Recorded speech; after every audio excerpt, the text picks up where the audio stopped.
For those of you who are new to this stream, or if you're returning, for those of you who've been here before, you guys know that this is a bit of a mental health stream. That's what we do. We try to reduce anxiety, talk about what's going on with ourselves, and be a supportive community to each other. And anybody who has joined, thank you so much. I appreciate you coming tonight and showing your support, and I could not do this without you guys. So tonight we are going to be going over street smarts. I know last time you guys really liked the charisma tips, so I thought little fun facts and little ways to navigate life would be really helpful. And I'd like to hear from you guys what your stories are, if you've been through something crazy, or if you have some sort of tip or trick that you sort of live by, or that you've heard down the grapevine to keep safe. And the goal of this is to overall just reduce anxiety by being prepared. So, uh, I personally grew up in a bad neighborhood, so learning how to be careful and be safe uh, was crucial to just getting by. I'm really lucky that my parents sort of kept me in a situation where I would be okay, but a lot of people don't have that privilege. So, did any of you guys grow up or at one point live in a dangerous neighborhood where you didn't feel safe to walk around? Um, I'm curious because I think I don't really think people talk about that a lot. I feel like that's something people usually keep to themselves because it seems like something that would be uh I don't know. I don't know why that's not something I hear more from people about living in that sort of situation. But since you guys said that you really liked stories last time, I wanted to incorporate more of those. So, one thing, a few street smarts in a row that I've learned, and I'm going to try and relate these to stories as well because I think they'll be more memorable if it's actually a story. I was pretty sheltered when I was young. Where I lived wasn't too dangerous, but my parents moved from a much worse neighborhood, so I wasn't given a lot of unsupervised freedom growing up. Oh, okay. Um, yeah, that's interesting. I think I think your parents coming from that environment, maybe they were a lot more hyper aware of it than somebody who's always lived in, a cul-de-sac or a good suburban neighborhood and hasn't had to think about that sort of stuff. Um, and I remember since you talked to me about some of this before with just I didn't know you grew up what kind of neighborhood you grew up, but I remember you saying that your mom made you want to like tried to get you prepared for all this stuff. So I'm curious since we're talking about like tips and stuff, is there anything that she's taught you that you live by or that has helped you or something maybe you shared with somebody else that helped them? Um, that's something I know in your situation it was different because a lot of that caused you anxiety, being worried about that stuff. I'm also interested to hear your take as well on since this is a mental health stream and I wanted to do it to ease people's anxieties by helping them to be prepared for any situation. Do you think that talking about this might cause more anxiety? That's a good question. If anything, I'm too vigilant. It took me a long time to find comfort even in my current neighborhood, but eventually I did. Okay. And that's really interesting to me too because the neighborhood that you live in to me seems like a very safe neighborhood. I feel like that gets about a lot as being a good neighborhood. So that's really interesting to me that it took you a while to get adjusted to that.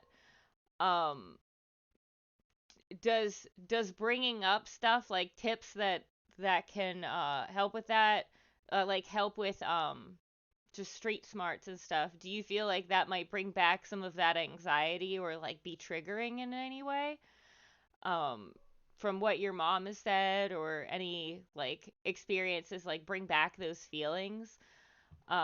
Because I would feel bad if I talked about this stuff and then you felt nervous to like live in your own neighborhood. And I'm interested to hear from all you guys too, like how you feel that this might help like mental health. Um, One thing I found really interesting is talking about anxiety gives me a little bit anxiety, but I think it's worth it sometimes. I feel like I hit if it felt like I hit a threshold, I'd detach. Okay. Okay. Detach like disassociate or just like get out of the stream, or what do you mean when you say detach? Um Liberace. By the way, Jacob pointed out to me that your username is Liberace, not Liberance, which I've been saying it that way that whole time. So Liberace. Oh, pardon me. I think knowing other people think about smart. Wow, I'm having a stroke today. I think knowing other people think about street smarts can help normalize the feeling of needing those tips. Okay, yeah. And I think especially like just if you're in a situation where um I feel like it's better to be informed than not in a lot of situations. I can't speak for all situations because like you said, Louis, it caused you a lot of anxiety, which is an interesting take on that. Um Wait, what's the topic just popped in? Oh, hey, what's up, Blake? Yeah, we're talking about street smarts. What's up? Being prepared for different situations. My anti forte. Oh, I am so interested to hear. So you don't feel like you're street smart. Um, oh, Louis, you answered it. Awesome. He's the first one to get it right. High five to Jacob. I can't believe nobody else. What do people normally think it says? Um, yeah, like I make a choice to recall things and respond. I read those in reverse order. Um, what do you Liberace? Oh yeah, I could see that. I could see that. Um, so Lake, has there been situations that like you could have used street smarts or well, actually, I'm now remembering the situation that you were in recently where your car got stolen. That just popped into my mind. So, is that like your main reason for like thinking that you're not street smart? Or have you had other instances in the past where exactly how you pronounce it? Liberace. Okay, cool. Liberis. Oh, okay. I realize now. Um, I do appreciate the little play on words there. It's cute. Um, but yeah, um, that's something I'm always afraid to do. Like I never leave my car running like to heat it up or anything. I'm always nervous to do that cuz I'm always worried like somebody's going to just open my car door, get in and drive off with it. And I've had a lot of Uber customers that are like, "Yeah, I take Uber now cuz my car was stolen. It's been months and they're not even looking for it," which is insane to me. Like I'm glad it's crazy you were able to get your car back as fast as you did because that normally does not happen. Um, so I think there's three types of street smarts. See? Ooh. Yes. I'm interested to hear that. I was gonna go over several different types, like how to survive in like a city type. Um, and I wanted to touch a little bit on also like different social classes and how they could stay safe too. I had an interesting conversation with somebody today, which I'll bring up in a little bit, but it falls in line with that. Intelligent, book smarts, street smarts, spelled with a Z. Ooh, which is your street smarts and your wisdoms. Oh, wisdom is a very good one because like that's really only something you learn from shitty experiences. Like somebody could tell you, "Hey, don't do this," and you're going to be like, "I'll do it anyway." And then once you live that experience, like it doesn't matter if somebody tells you like, "Hey, smoking's bad" or whatever growing up, like you try that cigarette and you're addicted, didn't matter that somebody told you it. You're smoking now. And now you're like, "Ah, fuck. I got no street smarts." I got no smarts. I feel like street smarts is a very internalized intelligence, like the practicality of the self, like how to get by with what you got. What do you mean by that? Like physical build or like um can you elaborate on that?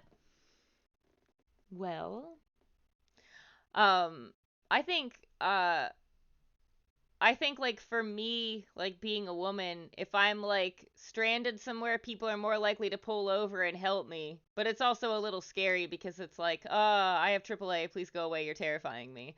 Which I've had that happen before.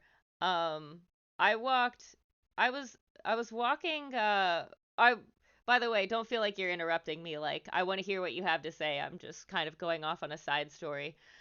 Um but yeah, I was thinking the other day, like, I get scared to take the trash out around the curb at night. Like, if I'm cleaning up around the house and the trash needs taken out, I'll set it by the door and take it out in the morning because I'm afraid to, like, go out there. And Jacob and I were walking around the neighborhood, and this guy he heard our conversation. He was interested, and we got caught up in conversation, and he was walking with us. And which I'll tell you guys in a little bit. Like a long time ago, oh yeah, you guys know each other.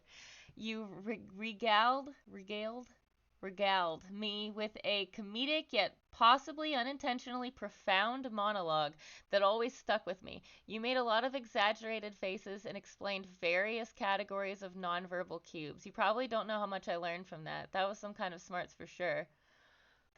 Aw, that's awesome. Yeah, like that YouTube thing, Charisma on Command, has helped me a lot to like pick up on that stuff too. So, if you're into stuff like that and into the stuff that I talked about last stream, which actually I took some notes from another video after you guys said you liked that because I was going to incorporate that a little bit as well. Um, oh Louie, just how to butter my bread. Y'all are adorable. Da da da da. Like if I was thrown on an island, how do I survive? I gotta make do with what I have. Maybe I got to make a tool out of something, make a blanket or something. That's some street smarts. Okay, so I actually also had tips for that too because um I was thinking like bad city vibes, but also like some survival tips, and I also wanted to go over some like EMT stuff because I feel like you guys might be interested in emergency situations because I've been like in situations where an emergency would happen and I would just be like, "Oh, I know what to do," and I would be able to spring into action, whereas before I would just stand around and like if I hadn't been trained, I would just stand and wait for somebody else to take action. I learned from you in several Uber videos not to just say the person's name. It wasn't until I picked up the wrong person that I took that seriously. Yes, actually, that brings me to something I wanted to tell you guys as far as this comes in line with like three different street smart tips and ties it all together. So, if you feel like you're being followed or chased, duck into a public place. Don't go down an alley, go into like a store or a restaurant or a pizza shop or whatever it is that you can find nearby. Just run into a public establishment if you feel like something's going on. And Liberace, we talked before about if you're being followed, also try walking around a block to like test it or driving around a block to see if you're being followed. But if you feel like you're in danger, go into a public establishment. And also another one is checking your Uber driver before you get in, asking like, "Hey, what's the name on the account?" Checking and then checking the license plate And another one is getting high in public. And the story that sort of ties this together was I had a customer who told me she was stoned out of her gourd and she was just going to take an Uber. She was with her younger sister who's like 12. And she gets into a car and she's looking at the app. She's like, why the fuck is it not updating that I got picked up? And she's like fucking with it. And she realized she just got in some random dude's car and he just went and drove off. So now they're in some stranger's car and they're basically being kidnapped because they didn't check what their yeah, yeah, that's fucking terrifying, bro. It gets worse. It gets fucking worse. She realizes what's up, and now her little sister is tired as hell because they've been walking around all day. And the older sister is trying to figure out an escape plan. So she's like, "Oh, my friend works at this restaurant up here. Can you pull in? I just want to say hi. She works right at this pizza shop. I just want to pull in and say hi real quick." And her sister's like, what is wrong?" And she can't communicate to her, "Hey, like we're being kidnapped." Like there's no way for her to say that. So she's just like, "Oh, it'll just be real quick." And the guy, like, she's arguing for like 6 minutes with this dude trying to get her to drop her off. Finally, he agrees begrudgingly and lets them out, and she gets in there and she tells the people there what's going on.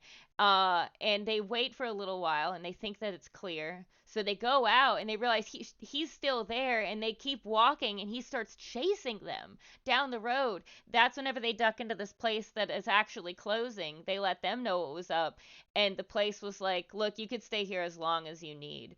So people like that, people like who are workers, are often very understanding of shit like that.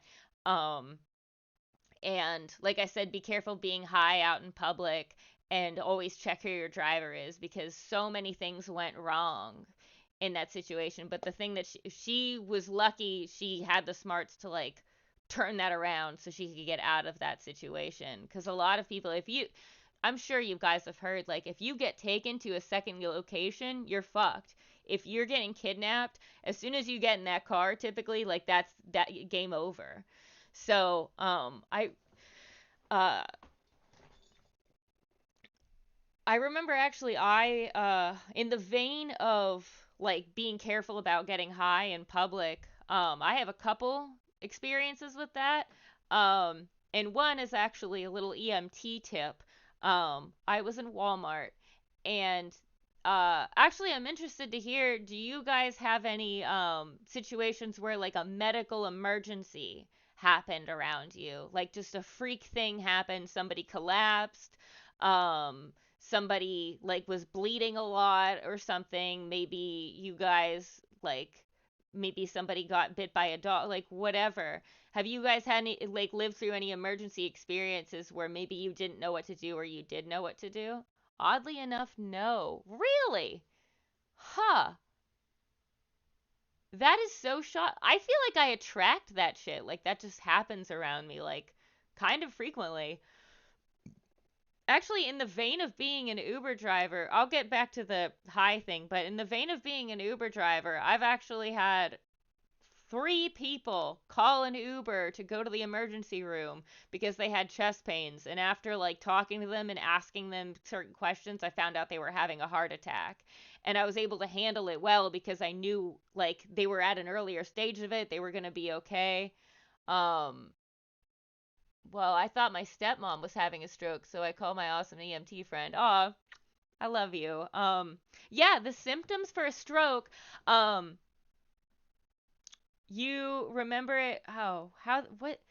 There's an acronym, but I don't remember the acronym, but I remember the steps. Basically, you ask somebody to smile, and if they smile normal, like both of their mouth corners of their mouth are coming up, then you're good. But if one side is drooping, then you know like something's not right. And you also ask them to hold their arms out and close their eyes. And then you see if one arm drifts down. If both arms drift down, you say, "Hey, keep your arms up," because maybe they misunderstood.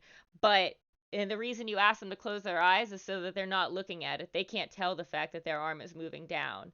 So you're noticing, okay, there's drooping as on the with the limbs as well. There's also slurring of the speech. You might think, oh, maybe they had too much to drink. Well, if you have those other symptoms, then you know it's not alcohol, it's that. And sometimes that can get mistaken for drunkenness. And then the last step is time. Oh, fast. Face, arms,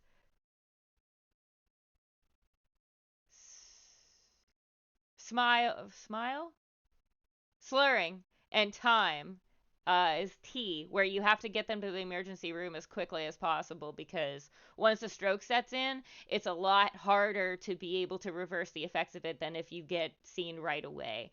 So that's how you can tell if somebody's having a stroke. And since I said I've had people having a heart attack in my car, and since you drive Uber, um, also, if any of you are ever having a heart attack or think you might be having a heart attack, ways to tell, I'll ask people, what were you doing when this happened? And if they say, oh, I was running, then it's like, okay, you were doing a physical activity. But if they say, oh, I was just sitting around doing nothing, then that's a warning sign because your heart shouldn't be that overactive when you're not even doing anything. Um, I'll also ask, like, how long it's been going on, and I'll say, like, does your right arm hurt? And I had a customer, after I asked him like several questions, he goes, yeah, well, he said, yeah, my right arm like hurts and it feels kind of tingly. And then later he goes, why'd you ask about my right arm? I said, that's a sign of a heart attack. And now I'm not recommending you do this as an Uber driver because like we're working and this might be like dicey with giving like medication. But as an EMT, we would give our patients a baby aspirin because it would be light enough to help take off some of the pain, but not so strong that it would take the pain away enough that they wouldn't be able to analyze like the pain scale and things like that when they get to the hospital. Um, so yeah, have you also, oh, I almost like doxed myself, but I was in the city near a bar driving Uber and I saw some guy collapse. And this isn't the first time I've seen somebody collapse. So you ask him he fucking smacked his head off of a telephone pole and fell straight on the concrete like head first. And I go up to this guy and I'm like, "Hey, do you remember your name?" He doesn't remember it. I've had a minor panic attack. I've had minor panic attacks before, luckily not recently. Do you know any way to differentiate from a heart attack? I was always in the cycle of monitoring my heart rate, panicking more, and then observing my heart rate increase rapidly. Okay. Yeah, that's a really good question. Um, I would say monitor like the right arm is a really big one. Because I've definitely been in that same scenario where I would be having a panic attack and I'd be having chest pains or trouble breathing and things like that, and it does feel very similar to the to a heart attack. And I think if you are having those, it's always good to get it checked out, regardless, because it's always better to be safe than sorry, in my opinion. But the right arm thing is a huge one. Um, so I would say keep an eye out for that. Um, and that's also an interesting question because I feel like panic attacks have happened to me when I was sleeping. I would wake up, so I would also be doing nothing but just laying around, and they would happen. Um, so yeah, that's a good question. Uh, I would also like if you're taking medication, I would think about like if you missed any doses or things that could contribute to anxiety as well. But and also if you're the type of person who like maybe you take your anxiety meds really often but you drink a shit ton of energy drinks or something like that, like you could sort of form some sort of correlation of your lifestyle versus what might be causing this. But it is always best to get it checked out. I called an ambulance because I was getting chest pains right before the pandemic, like where I thought maybe, who knows what the fuck is happening. I was getting chest pains and trouble breathing, and the EMTs came and they did a heart monitor, and they were able to say like, okay, this is what we see. We don't see any abnormalities. And I still went because of the breathing problem, but I called 911. I didn't have to go into a hospital. They just checked me out and were able to read the heart monitor. So if you do have doubts, there's still ways to get medical help without needing to go to an emergency room just to get things sort of looked at.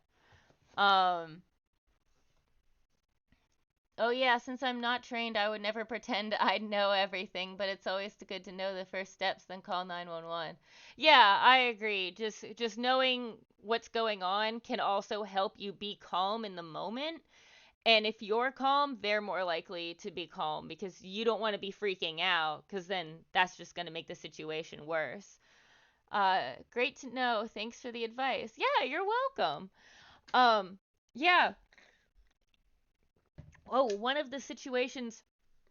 Oh, the South Side kid or the kid that was at the bar and collapsed. So wait, can we review the heart attack stuff again? Yeah, absolutely. The biggest things to ask is what were you doing when this happened? And that gives you an idea of like, okay, is were they doing little activity or just sitting around, which should not cause a rapid heart rate, or were they doing strenuous activity that would make their heart beat fast, or might make some sort of abnormality more prevalent. So if they were doing nothing, that's a bad sign. Ask them what like their pain level is. There's a difference between heart attack and cardiac arrest. I believe cardiac arrest is like the more severe version of it when it escalates. So you can sort of get a gauge for how much time you have if it's not as severe. Whereas if they're, I've seen a woman clutching her chest, screaming to God that she doesn't die today, and I'm like, okay, that's a lot of pain. That's different from my chest hurts. So that's another way to sort of gauge, like, okay, I have this much time that we can get this looked at. Um, and the right arm tingling or being in pain is a huge one. Um, and for the guy that collapsed, um, the thing that you want to ask if you think somebody might have a head injury because he hit his head is you want to see if they're oriented to self, time, place, and event. So you say, what's your name? Do you know what year it is? Do you know what just happened? um and do you know where you're at? So if they don't know any of those questions, that's a bad sign. So the guy I talked to, I was like, "Do you know your name?" He's like, "No." I said, "What year is it?" He said 2014. Um so I was like, "You guys need to call 911. This guy has a head injury." Um I You can also tell if somebody has a head injury by looking at their pupils. So if I have really dark eyes, so you guys wouldn't be able to see. But next time you're in the bathroom mirror and you have a light, typically like iPhone lights or whatever are too bright. But if you just like look at a light, you'll see both of your pupils will dilate at the same time. Now, if one of them dilates faster, or than the other, or it isn't round, or it's not dilating at all, then that's also a sign of a head injury. So you want them to be equal, round, and reactive to light. There's a little PARAL is the acronym for that. Pupils are equal, round, and reactive to light. There's a lot of acronyms in healthcare stuff because you have to remember things on a dime. So if you don't remember the steps, remembering these acronyms and then going from there helps you. So like until you get it more down pat where you don't need to run through that. But I can also post that in the chat. These acronyms, if you think that they'd help you, I'm more than happy to share them.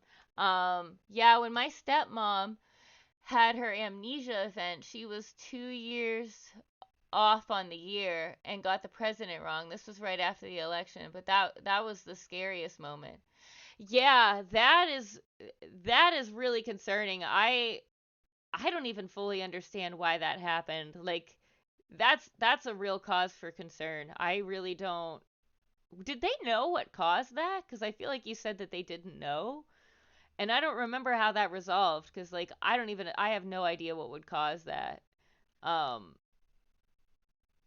it's we If they didn't solve it, that's really weird too cuz I'm sure it has to be like something. I don't think that that kind of thing just happens, you know? I don't know. That just sounds really peculiar. Um I had the the time that I was high in public, I actually encountered a medical emergency, and being high really affected the situation because I thought I heard her say that her blood sugar was low, but I wasn't sure. And or she said, I feel like I'm going to pass out, and she collapsed, and because I'm used to like handling patients, I was able to just grab her right away and like get her to the floor like safely so she didn't hit her head. But I was like afraid to be like, "Hey, is she diabetic?" I just got scared and froze up because I didn't want to seem stupid if somebody already said that. And luckily there was somebody else who was a paramedic there who had oral glucose. And it's interesting because what you learn in textbooks is often different from what is in the field. Like whenever I was through EMT training, they said never stick anything in their mouth if they're already unconscious. But meanwhile, this paramedic was rubbing the glucose on her teeth and she came back. So, if somebody ever passes out from a diabetic emergency, you could at least rub stuff on their gums so they can get the sugar, but they're not going to choke on it. Um, they said it was just stress related, and apparently it's a common thing that can happen. She lost a couple hours of memory, something along the lines of not being able to create new memories for a couple hours, but she was fine afterwards. That's, huh. So sort of also I turned on the AC. Let me know if like the sound is muffled at all. Um huh. Yeah, I remember in Breaking Bad like the main character has like a fugue state where he doesn't remember the last so many like however many hours, and I didn't know how much of like a real thing that was or if that was just something for the show or whatever. So that's really interesting that that happens. Um, so actually, before I get too deep into my notes, because I can make this a two-part, I probably will make this a two-parter, uh, depending on like how interested you guys are in this. But are you guys more interested in the medical emergencies or like street smarts, like surviving in a bad neighborhood? Um, I can't hear any AC. You're good. Okay, cool. Yeah, because Aaron mentioned there's several different types of smarts, and I think that is really valid because I think this is a very broad topic. So whatever you guys are most interested in, I'll cover that more. But I have all kinds of notes on all different aspects of it and plenty of different stories to share. So, and I'm glad I'm hearing from you guys and what your stories are. Um, I like both, but Street Smart sounds fun for tonight. Okay. Um, so we talked about ducking into public places, what to do if you're being followed, about getting high in public. Street smart sounds good. I think the neighborhood stuff is really interesting, but the medical stuff is helpful too. Okay, thank you. I'm glad that you guys are still getting stuff out of this. Yeah, we talked about that and checking who your driver is. A big one is mind your own business. So like ignore people. If somebody comes up to you that you don't know, just don't talk. I don't talk to them. If somebody try like I mean it's different. Like you could feel out the situation. Like I had a neighbor talk to me today, or I was on a walk and somebody joined the conversation, and I was like, that's fine, whatever. But like, if I'm at a gas station and somebody says, "Excuse me," I'm gonna pretend like I don't hear them because I've been in that situation where somebody will come up and be like, "Hey, can I have $3?" And you say sure, you get out your wallet and they say, so that's $5, right? And then you feel like a dick if you deny them $2 more. So then you give them that money, or they come up with some sort of sob story of such and such happened and I need money for the bus. This I'm running away from this horrible person and I need money for the bus. uh Somebody tried to tell me, oh, my grandma needs to go to the hospital, so I need a ride to her house. And I'm like, call 911. Like, what do you need me for? Which is, I normally don't even engage in that. The only reason I did it was because I thought it was a medical emergency at first. Um, yeah, like what the fuck? I wanted to be like, hey, if you're gonna try and like get a free ride out of me, at least come up with a better story. But I was like, mm. Um, But yeah, and just looking straight ahead. Also, little side note, if you want to avoid running into people when you're walking, where you do that awkward thing where you're like, and you don't know which side to avoid that happening, you just stare directly in the direction that you're going and you don't break eye contact with where that direction is. Because if you look at the person and then you're swerving, they don't know where you're going. But if you just look in a direction, they'll see you're looking in that direction, they'll just automatically go around you. Um, which is really important to do in a city too, because people can get really pissed off if you run into them, or if somebody runs into you, they could also pickpocket you. So that's something to keep in mind. I've lied and said this is my dad's car before when strangers want to ride. That's a good idea. See, we're learning some. I if you guys got tips, please share them. I really like that. That's really good. Um, yeah, I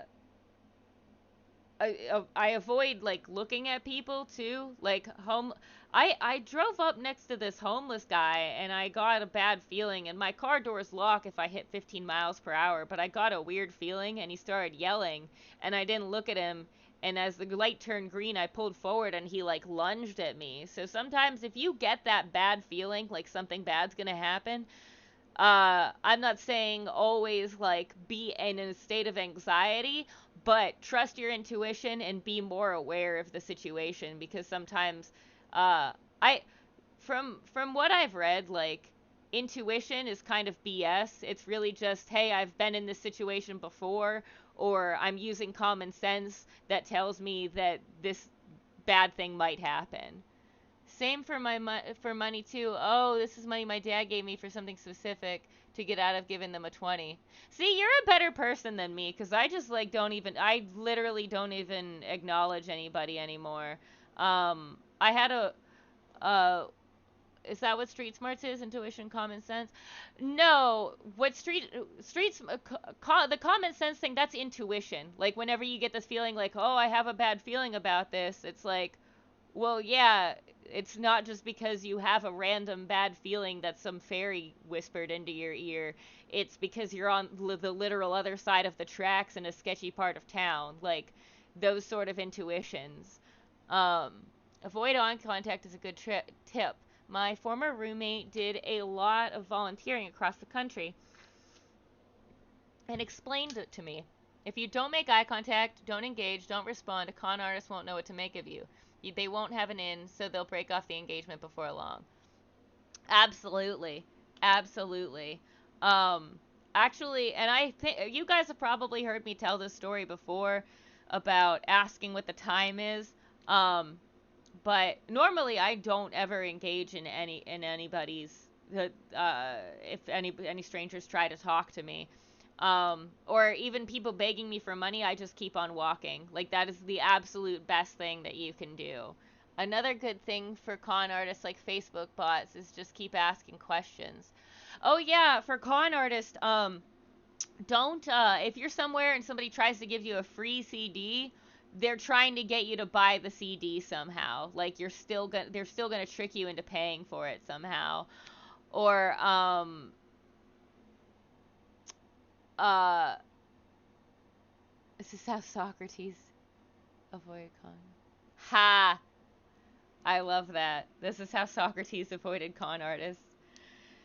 Yeah. Oh, also, if you ever see a sign up that says "Beware of pickpocketers," that is often put up by pickpocketers, because your first intuition when you see that, or your first instinct rather, is to pat your pockets where you keep your valuable shit to be like, "Hey, is it still there?" And really, that's put up by a pickpocketer to look where you tap your body for your valuables, because then they know where your shit is. Oftentimes, also, somebody will run into you and you'll tap for your belongings to see if they're still there. And that person was just sent in to be the test subject to test where you would search, and then the next person is going to come along and get it out of you. So like if you're a female, when you carry a purse, carry it in front of you with the zipper side at front. Don't let it on the back of your thigh. It has to be somewhere where you can see it. And get a cross strap. Don't get a strap that goes like this, because somebody could easily just take it off of you. If it's around your body and under your arm, it's a lot harder for people to take it off of you.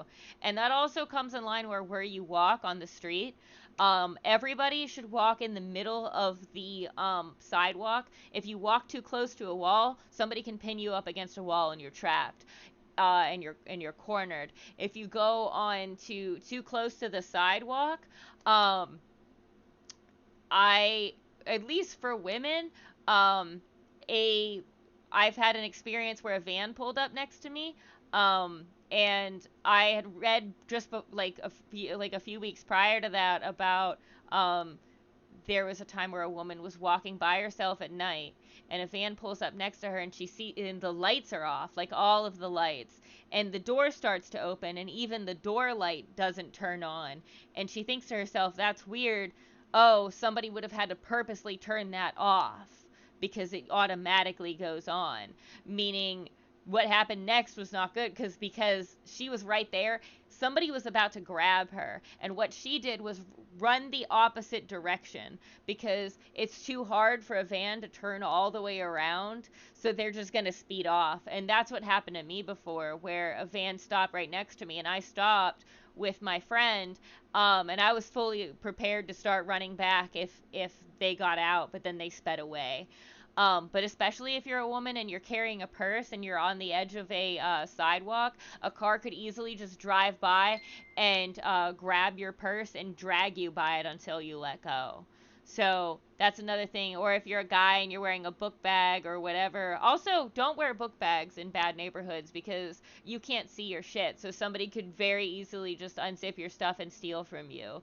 So, yeah. Also, another thing is, I had all of my belongings on my bike, and I went in a line to get ice cream at DC, and I left my bike sitting there with all my shit, my wallet, my ID, and Jacob kept an eye on it, and somebody was about to steal it, and he stopped them.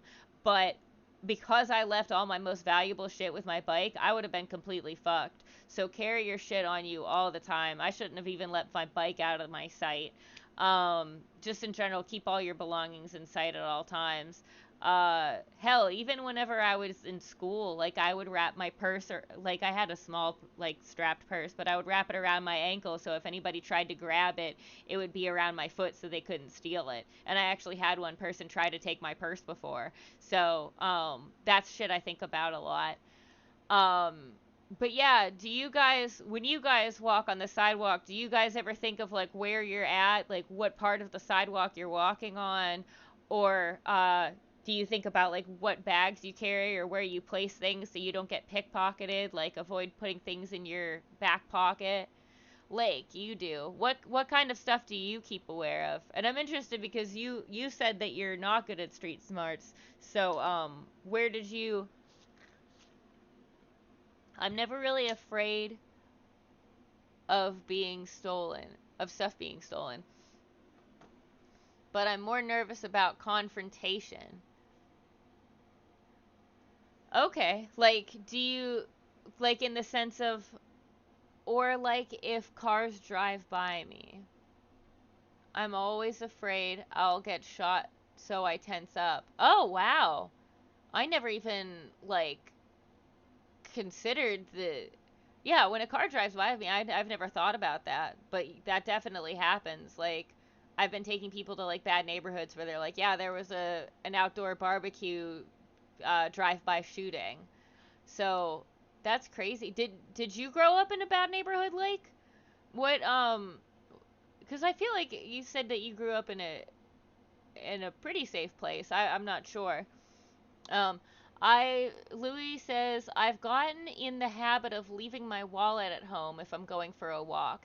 It just makes me feel more relaxed if I don't have valuables on me. Huh. That's actually a really good idea. Actually, that goes in line with one of the things I wrote down. And I try to practice this. I'll keep my cash and my cards and my license separate. So if I'm ever mugged, then I could take my wallet out that has my cash in it. I could take my cash out and just throw it on the ground and throw the wallet and like run in the opposite direction. But this way they don't have my cards, they don't have my license, they don't know my name, they don't know my address.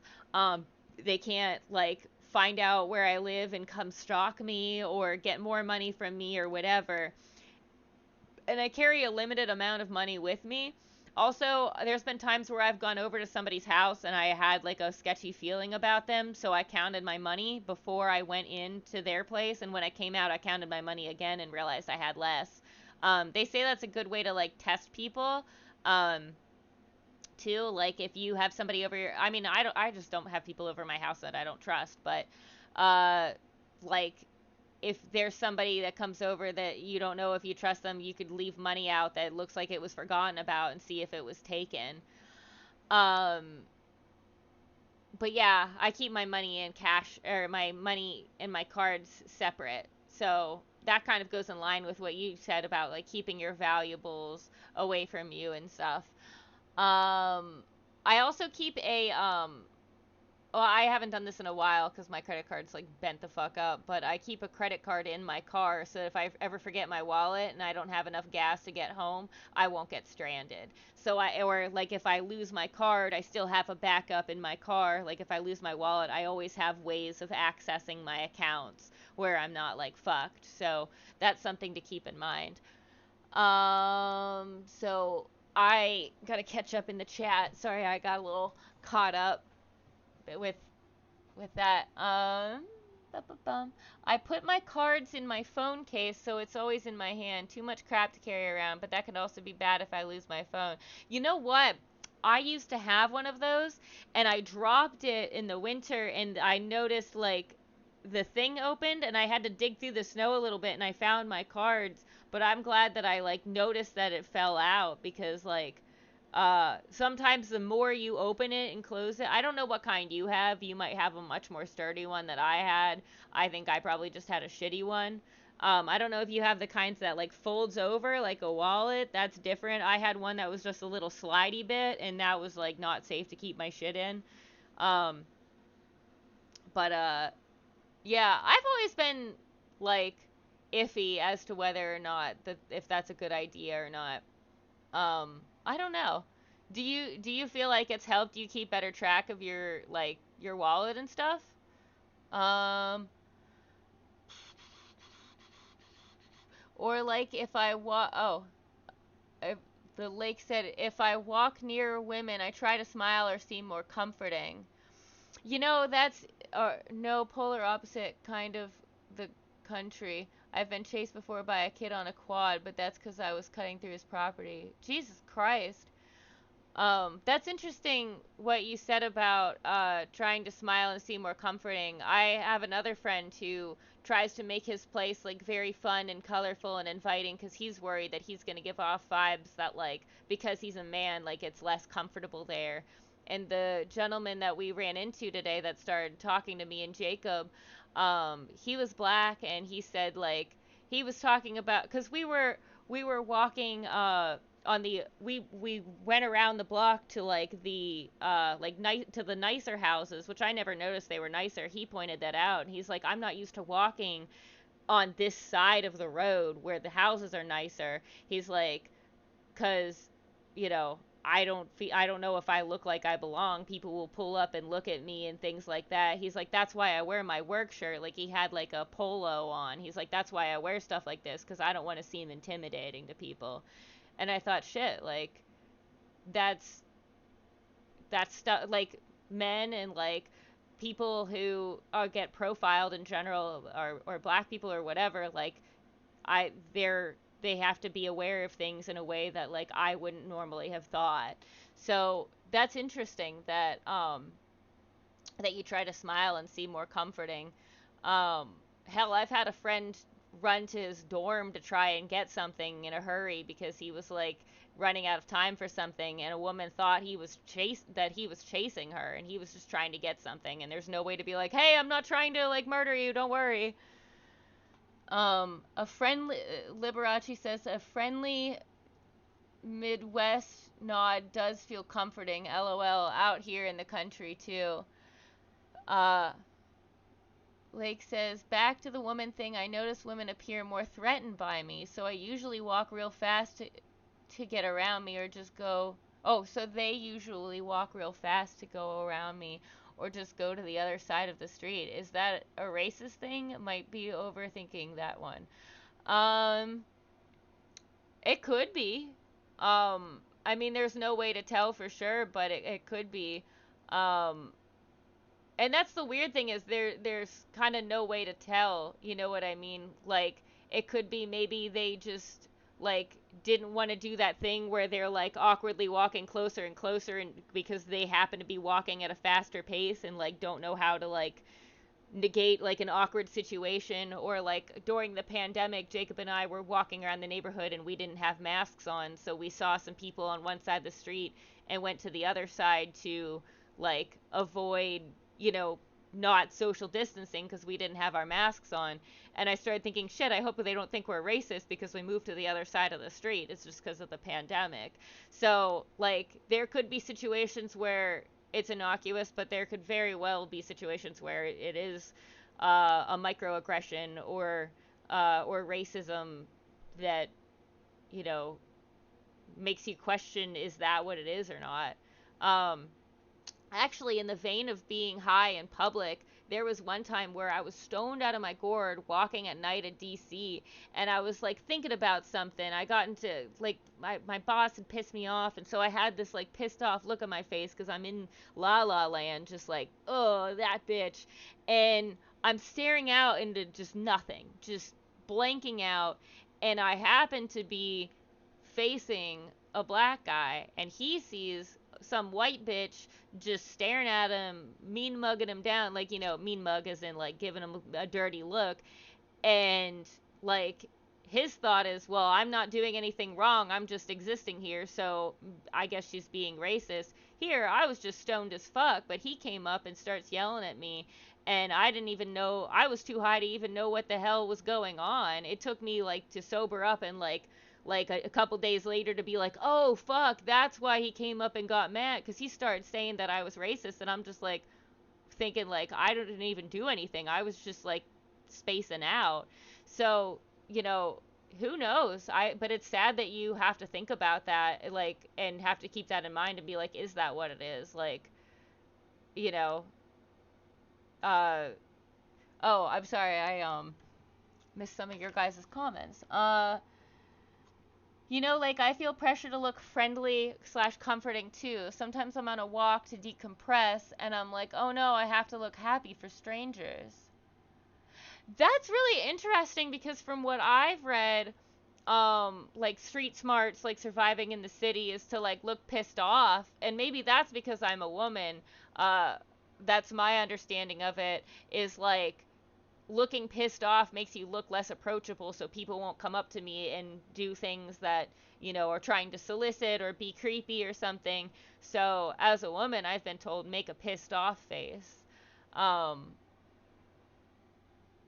Sorry, I keep cracking my neck.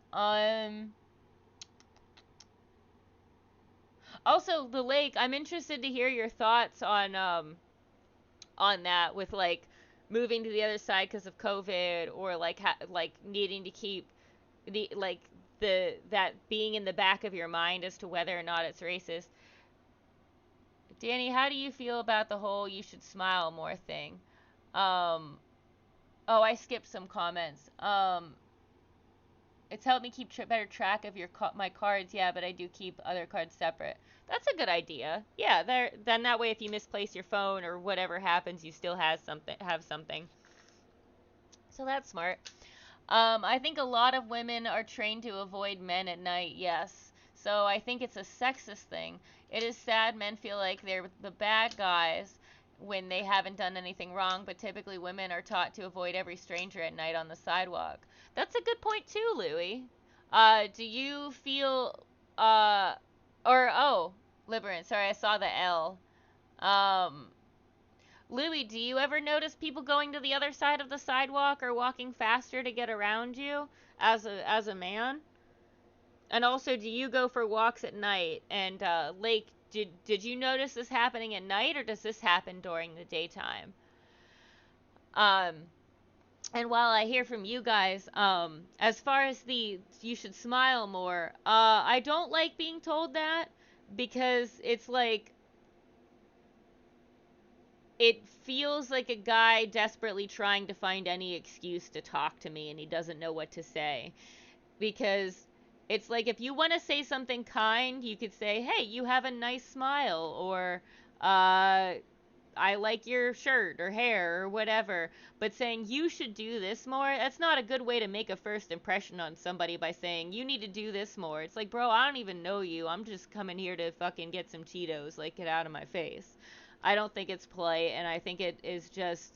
I just don't see the point in saying it other than like it seem I'm sure the people that say that have can have good intentions, like maybe they just think having a stranger smile will brighten their day, but it just seems more like, hey, do this thing. I know you're in the middle of doing whatever you're doing, but stop and listen to me and now move your face because I said so and do that more because it makes you look makes you look more approachable. It's like I don't need to look approachable to you. I'm just living my life. So personally, I don't like it. That's just my feelings. Liberace, since you're a female, I'm interested to hear, do you ever get told to smile more? And how do you feel about that? Mine was something my uncle would say, and I hated it, but like, I don't recall. I think I only recall like one time at a store somebody saying that. I don't know. I don't really have much of a recollection of it, but I know it gets said to women a lot. Um, Maybe I just smile a lot so people don't say it. I don't fucking know.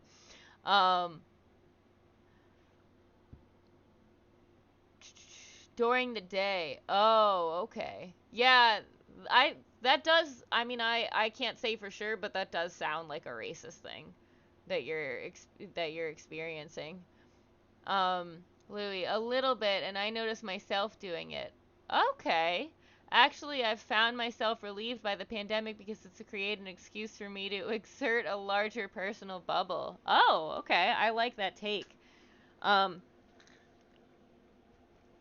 so you said you notice yourself doing it, like you go to the opposite side of the road and you walk faster to get around people. So, um, what is your personal reasoning whenever you're doing that? What's going through your head?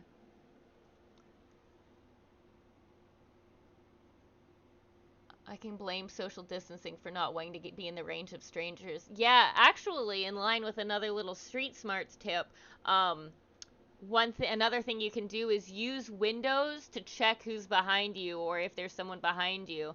There was one time I was in the city. This was during the day. I was walking to my car and I uh, was like going to unlock the door and get in, and I noticed in the window that there was somebody behind me following me. And I turned around right away, and this guy comes up and he starts asking me, it seems like an innocuous question, but it just is really fucking creepy to have somebody follow you and like be right behind you to your car because it's like that's terrifying. And I was really scared, and I just went, can you social distance, please? And he actually looked very apologetic. He was like, I'm sorry, I didn't mean to make you feel uncomfortable. I'll leave you alone, and walked away. I don't know what was going through his head. He could have felt the way you guys feel, where it's like, oh no, I intimidated this woman and I didn't mean to.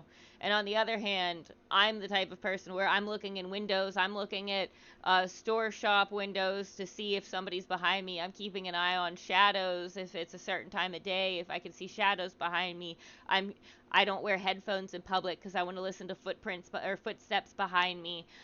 So I'm like hyper aware of all of that. Meanwhile, somebody could have just been trying to start a conversation and I was on the defense. So it's like interesting how the psychology of like men and women and how that interacts with the face that we put on for people or our fears. Um, since I usually always wear my mask, I haven't gotten the smile more thing. I think I'd just awkwardly smile and think, well, give me something to smile about, tell me a joke. That's a good point. That's a good point. If you want someone to smile more, just do something to make them smile. I like that. Huh. For me, I think there's a social anxiety factor, and I think about both sides. I don't want to crowd this person, and I don't want to be crowded by them. Yeah. Whenever we talked to that one guy today, I was thinking that because we were all walking forward, and when he would turn around, we would stop to talk. And, like, a part of me is like, oh, I wonder if I'm not like I stopped a little far away and I was like I could take a couple steps forward to show that I'm like more approachable, and I took one step forward and I was like maybe one more, and I took another step and he backed up and I was like okay, that's his bubble. Okay, I figured it out. But it's like all of these little like tiny things are not communicated, but I'm like gauging them in my head and then like being aware of them and shit like that. So it's funny that you bring that up because I was just experiencing that today. I think most people like they're like an arm length distance is a good gauge of like say you're at a party and you're just standing close together, like typically like a little more than an arm length distance is like a safe distance to talk to somebody. I mean, it's a little different from the pandemic. I don't like being that close to a lot of times I don't sit that close to people now because it's like what if they spit on me? So maybe it's more like 1.5 arm distances. But I guess everybody's bubble is different, but that was what I read online once to like gauge it as like at least an arm's distance. Bu- bu- bu- bu. I like that too. Um, Lake, what's that in reference to? What Louis said? Um, I think if someone is following me, I'll usually let them pass me. I gotta head out. Great stream, Shorty Pop. Have a great night, everybody. Okay, thank you. Thanks for stopping by. I'm glad you could be a part of it, and have a great night. Um, yeah. Later, Liberace. Um, also, I noticed we have more viewers. So, hey, what's up, guys? Is there anybody that is new tonight, or are you guys all returning from previous streams? I'm gonna look through these notes real quick and just see what I've told you guys already. Um, oh, another one. And I'll have to tell Liberace this later since she's an Uber driver. But if I'm driving and there's something in the middle of the road that I can't just drive over or get around, I'll turn around and I'll go a different way. And the reason that I do that is because I listened to the story once where this woman was driving and she went to the store or something, and then when she came back on that same road there were two car batteries right in the middle of the road, spaced out in just a way where you couldn't go around them. And for a second she thought to get out and move it, but then she was like, oh wait, those weren't there before, this seems really fishy, and she decided to go a different way. But then she went to her parents' house, and like a few hours later these women showed up completely naked, and they were crying and saying that like they had been kidnapped and they had to escape. So whoever uh laid those batteries out was waiting for somebody to get out of their car to try and move them so that they could drive past it and kidnap them. I'm here, but I'm streaming, but here for support. Oh, okay. Well, hey, thanks for being here. I appreciate it. You've been very supportive this whole time, so all of you guys, I really appreciate it. If it weren't for you guys, then if I had like 0 viewers, I would not have the motivation to keep doing this. So you guys really keep me going, and it really means a lot to me. And um, this is unrelated to street smarts, but like time, having a reason to do research and having a reason to take time organizing notes, it helps keep my mind off like racing thoughts or things that like I don't need to be thinking about or worrying about. So this has been a really good outlet for me, and I hope that it's helping you guys too. I'll look up some more mental health stuff, and if there's any like topics you'd like to cover in future streams, I would love to hear about it. Everybody benefits. I love the stream smiley faces. They're always like really silly. Yeah, I'm glad that you guys get something out of it too. Um, yeah. Uh, what about you guys? If you guys see something in the middle of the road, do you ever recall getting out and moving it, or feeling unsafe moving something, or getting a bad feeling about it?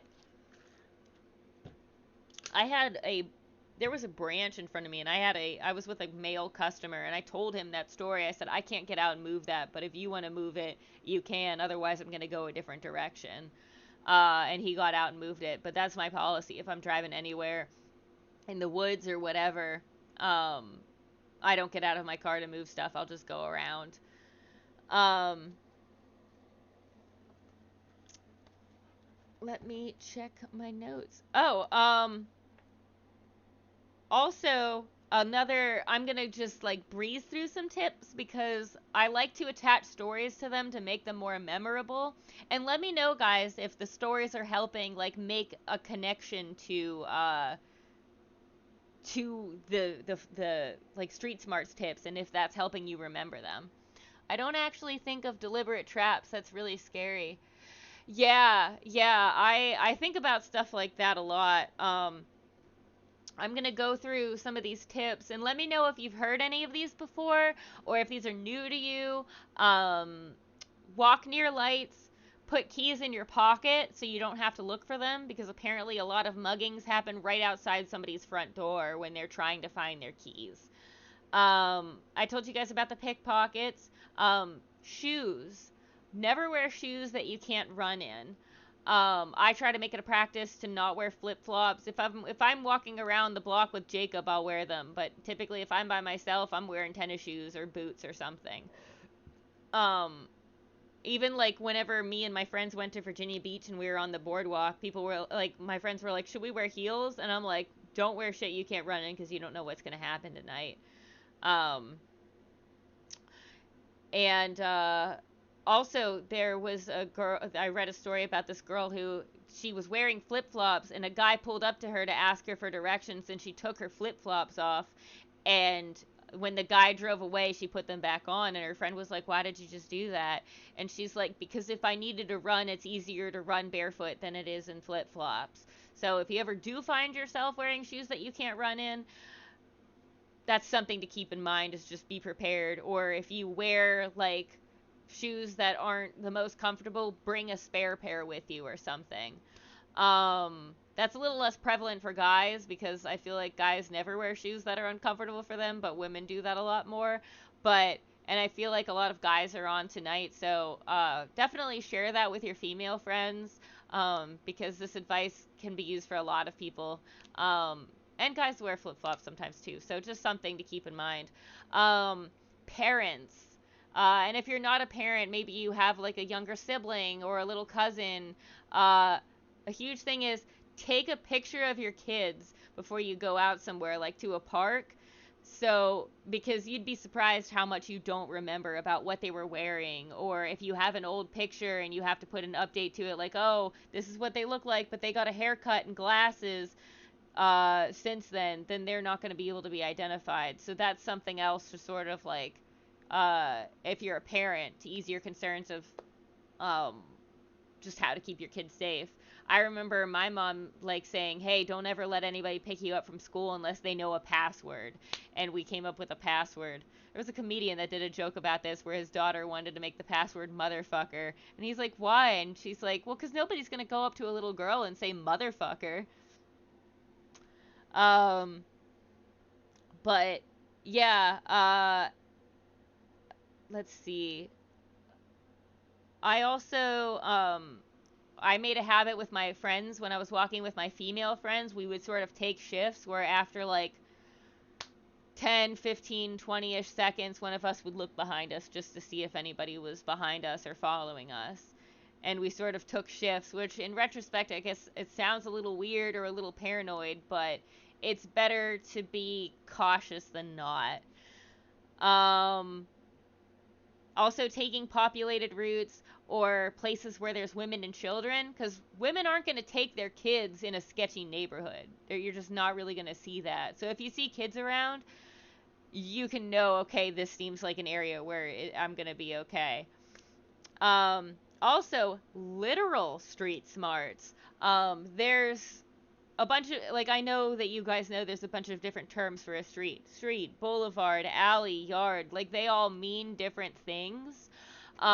And the one at the very beginning of the alphabet is alley, and the one at the very end of the alphabet is yard. Both of those are dead end streets. So if you're ever being chased by somebody and you need to run down a street, never run down a street that says alley or yard, because that's how you know it's a dead end.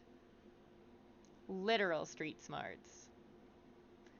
Um, so from what I've talked about before, um, I'm interested to hear what from the examples I gave, is there anything that you guys have experienced that's similar? Um, like being high in a public place and something bad happening, or maybe you engaged with somebody that you shouldn't have engaged with because they came up to you and you felt the need to respond to them, or you made eye contact with somebody that you shouldn't have, or um, have you guys experienced any of those things that we talked about, or have you had any experiences where these tips would have come in handy? Alternatively,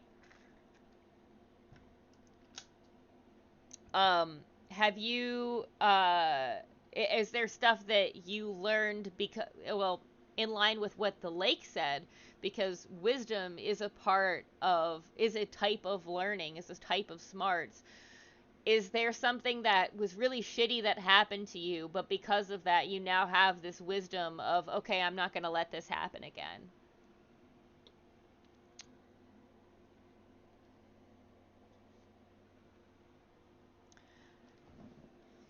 I felt incredible guilt for telling a particularly desperate seeming man I didn't have a cell phone for him to use.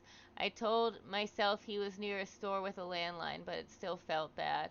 Aw, that's really sweet of you to that I understand why you feel that way, because you're a very caring person and you're a very trusting person. And I think it was really smart of you to not do that, because I think it sounds like you listened to your gut. And if that guy ran off with your phone, it's like there would have been nothing you could do to stop them. You couldn't call the police, you couldn't do anything. Like, you would have been screwed. So a lot of times it's better to protect yourself. And I mean, and it's interesting because, like, there's been times where I've been without a phone and I've asked somebody if I could borrow their phone and they'll let me, because, and I think it's because I'm a woman, or that, well, that happened once when I was older, and once whenever I was younger, like maybe 15. So maybe because I was a kid and I couldn't find my dad, like they let me. But it's like, sometimes it profiling can be a terrible thing to do, but sometimes, like, it's sometimes it makes sense. Like, for me as a woman, I'm going to be sometimes scared of men or less trustworthy of men. I don't want to be that way, but that's just sometimes how it is to keep myself safe. Um, and it so do you think if a female had asked you if she could borrow your phone, do you think you would have said yes to her? I'm curious. Um,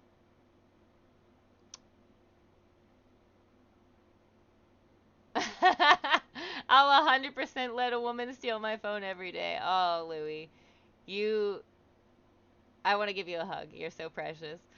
Um, but yeah, no, I mean, it makes sense to do that. Um, Yeah. I still feel bad that you felt bad. Like, you're a very caring person. I used to fall for internet bots a lot. One scammer filmed me and threatened to show my entire friend list unless I paid them $1,000. I remember you talking about that. Yeah. And that's interesting too, because that's something as a woman I don't really have to deal with, because I feel like there's a lot more female bots scamming men than male bots scamming women. At least in my understanding. Yeah. Like, if I go on Tinder and if I swipe right on a guy, it's going to be a real guy. But if you go on Tinder, you're going to go through like 50,000 bots, most likely. So I'm curious, since you've had experience with this and you said you used to get scammed by them, what are some things that you uh, have learned are telltale signs of a bot and how to avoid that? Oh, yeah, I talk to more bots slash scammers on dating apps than real people. Huh. What what sort of dating profiles have you used? Because I'm curious if you went on something like OkCupid versus Tinder, if there would be more of a prevalence on bots on like Tinder than, OkCupid, where it's like more involved. Um, because with Tinder, it's like you just need a picture of a hot chick and you're gonna swipe right. But with like OkCupid, that's more like, okay, you have to be compatible based on such and such questions or whatever. Um, so yeah, have you found like on more traditional websites you get less bots than on apps? Uh, Lake says right, which is interesting because I feel like in real life it is sort of the opposite. Wait, what do you mean? It's what's sort of the opposite? That like women run into more robots than real people? Oh, most pickup artists tend to be men. Yeah, it is really scary to me. Like I have not delved deep into this, but a friend was telling me about some of them. Um, the psychological tricks that men will use on women. One of them is called negging. I don't know if you guys have heard that, but it's when a man will put a woman down in a way to make her feel like he's the only one that's ever going to be attracted to her. Like a customer said that a guy came up to her in a club and said, "You have a flat ass, but I'm kind of into it." And she's like, "You're nagging me, fuck off." Because it's like, "Hey, you have a flaw, but I like it, so you should get with me because I'm into this even though you other people wouldn't be." Like getting that kind of vibe. That's nagging. So, there are a lot of fucked up con artist bullshit things. That you're totally right. Ba ba ba ba ba. Bee boo bop. Ha. Yeah, I know all about it, LOL. Oh, about the con artist thing? I mean like the different tricks. Tinder, Hinge, Bumble, the most elaborate scammer I met was on Hinge. Real person, I think. She talked to me for a week and built a rapport before turning the conversation towards shifty financials. Identifying a bot scammer is a lot like looking for toxic traits. You have to find red flags and decide to break off the engagement. Jesus Christ. I'm so sorry you had to deal with that. Like, you feel like you're building a connection with somebody, and all of a sudden it's like, no, it's just a ruse. Like,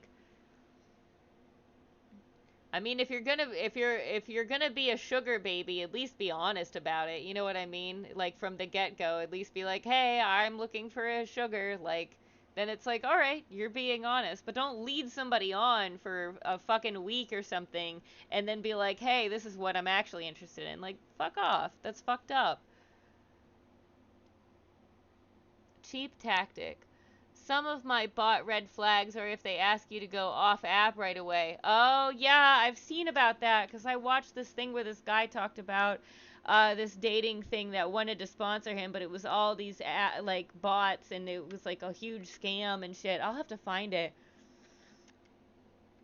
But yeah, that was something he noticed a lot is that they would always try to take you or well, no, actually that one they wouldn't take you off the app because every message costs like a certain amount of money to receive or some bullshit.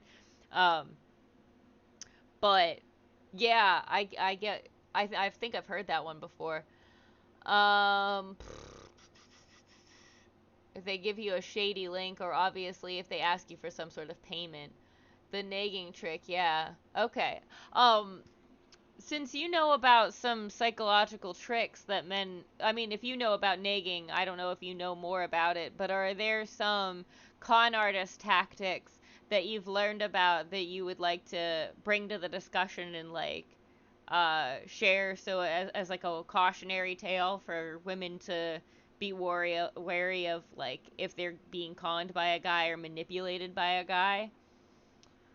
Um, you see that a lot, and like It's Always Sunny in Philadelphia, and like uh, How I Met Your Mother had that a lot, where it was like, I feel like It's Always Sunny doesn't glorify that sort of behavior because Dennis always gets his comeuppance, and like they like frequently acknowledge that he's like like just crazy person, um, but like the I lost my train of thought for a split second. But like in How I Met Your Mother, when they show Barney and he's playing all these women, a lot of times they make it see like a lot of times they just glorify it, and I think especially the fan base thought like, oh, that's how you're supposed to treat women, even though there's been times where he's been like, hey, I should give this up. This isn't good to do. The fan base is it just seems very toxic where they're like, yeah, we have to manipulate women. That's how to play the game. That's um I think it's I don't know why people feel like they have to resort to that because it's just like what kind of like do you, it seems like people like to treat women like they're vending machines where you put kindness in and they like give sex out like the whole nice guy thing and all that. I mean, we had a conversation about that last time where we had a guy who was like, I just want to be, I'm not going to shit talk him because I think everybody goes through a sort of phase where they're like, I'm nice, why don't people like me? And then you realize, okay, there's shit I got to work on about myself. But that whole phenomenon, I think, breeds that, like, that sort of behavior. Well, a lot of tricks are just different ways to nag somebody. So, cause you're essentially devaluing them so they question their value. Huh. I'll have to look more into that actually. That's really interesting, especially because like I'm interested in like psychological related things. Um Actually, speaking of little psychological tips, then you pick them up. Mm-mm.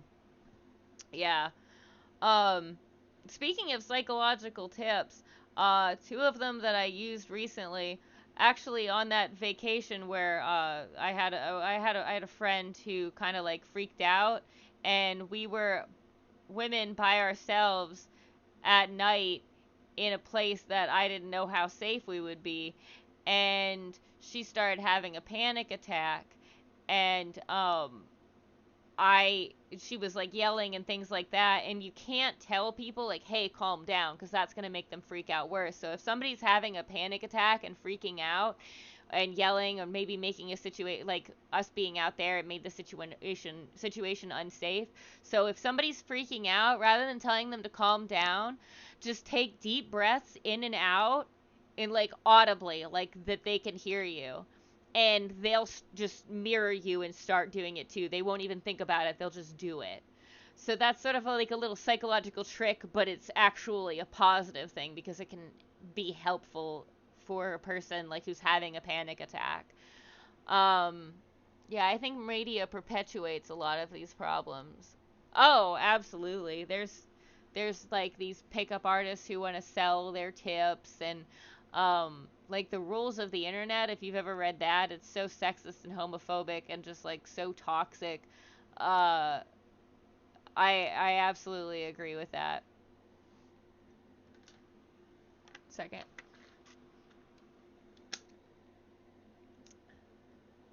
Um let's see. Oh, this is unrelated. Actually, I'm going to tell Libby to well, I gave away her name. Oh well.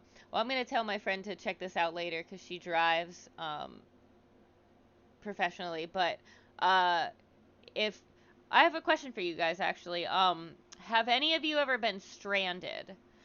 I have a few tips for that, and I'm interested in hearing your stories because I have a story I'll get to as well. But in your car, keep a thermos of water, like something that isn't plastic, where the plastic can melt and it'll go bad. Just keep or vice versa, like something that it could freeze in the winter. You want something that can vacuum seal where it's not going to get too hot or too cold, and just keep that in your car at all times so if you ever get stranded you still have some water that you can drink. Keep an emergency kit in your car, like a good one, like go like don't be afraid to spend extra money on like a full emergency kit, not like some shitty one. Get a jack, get road flares if you're ever stranded in the middle of the road and you are afraid somebody might hit you, because I didn't have those, and I had my blinkers on for a really long time and my car battery died. So have road flares, have blankets in case you run out of gas somewhere and you don't have any form of warmth. Um, and also know the sign for SOS. Like, I think it's long, short, long, and then pause. But you can do that with your horn if, like, maybe you don't have cell signal or something like that. So if you're ever stranded, those are some sort of things to keep in mind. Do any of you, have you guys ever been stranded, or do you guys have, like, emergency kits in your car? I keep a wrench in my car, so that way if I ever like drive off a cliff into water and I'm submerged, I can let the car fill up with water, because if the window mechanism gets wet, I won't be able to open the window unless it's like one of those old fashioned crank ones. You have to wait till like the equilibrium or whatever of the pressure of the car with the water on the outside and the water on the inside evens out. So when that happens, you could take a wrench and you could smash the window open and get out. Um,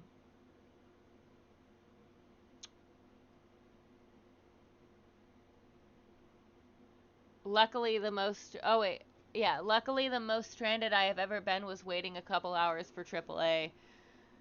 You know, I question actually, uh, how, what time of day was that? Because there's been times where I've tried to use Uber's roadside assistance or Lyft's, and it takes a really fucking long time sometimes, to get a car, but usually, or get a tow or whatever I need. And it's always like, but I usually get stranded like really late at night because that's when I'm driving. So what time of day did that happen for you? I think having AAA or some kind of roadside assistance is fucking crucial. Like, if you can afford it, or you have a way to get that, um, that's a huge thing, because you never know what's going to happen, or if you're going to be in a jam where you can't get a ride out of it, or whatever. Um, but yeah, I also learned to take pictures of parking garage signs, like what level you're on, and like the outside of the parking garage, because I got stranded because I couldn't find my car, and the only thing I had to go off of was, I didn't get the outside of the parking garage, I just had the number, and somebody recognized what that looked like, at least, so I was able to find my car. But like, definitely take pictures of that shit so you don't lose your car in a parking garage, because that was terrifying. I've had some late night ones. In the worst case, the dispatcher gave me an hour estimate, and it took an hour longer than they said. Oh, yeah. Okay. Um, like how late? Because I've had it happen where, do you remember what time I called you that one time? If it was like around midnight or something? It took me, I literally didn't get a tow until the next fucking day. So maybe I should start getting AAA. It was midnightish for me. Maybe, yeah, maybe I should just fucking get AAA, because I feel like that happens enough. Yeah, right? The lake, fortunately, is awesome and was able to drive me home while I waited for the tow to get taken care of. I contacted you around 2 a.m. Road trip. Yes. Well, that was a great ride, too. See, I feel like anytime, like, something like that happens, we're able to turn it around, and you get to see Jacob, too. So that's always a plus. Um, yeah, I'll have to look at. I used to have AAA. I'll have to look into getting that again. Let's see. I'm gonna look through my notes. Oh, in addition to the deep breathing tip, that same friend. This is another psychological tip, but also it's used for good, not evil. Um, if you start whispering, the other person will whisper too. So instead of saying like, "Hey, be quiet," for what, like, if they're being too loud for whatever reason, like, uh, you can start whispering. And I use this in a situation where it was the same situation as before. It was me and a couple female friends, and we were walking by ourselves at night. And our one friend was drunk, and I think one guy cat called her or just said something to her or whatever, and she started saying like, oh, you're old, I wouldn't fuck you. And I, instead of being like, hey, don't say that, I don't want us to get like attacked tonight, I was just like, I just started whispering to her, like, hey, guess what?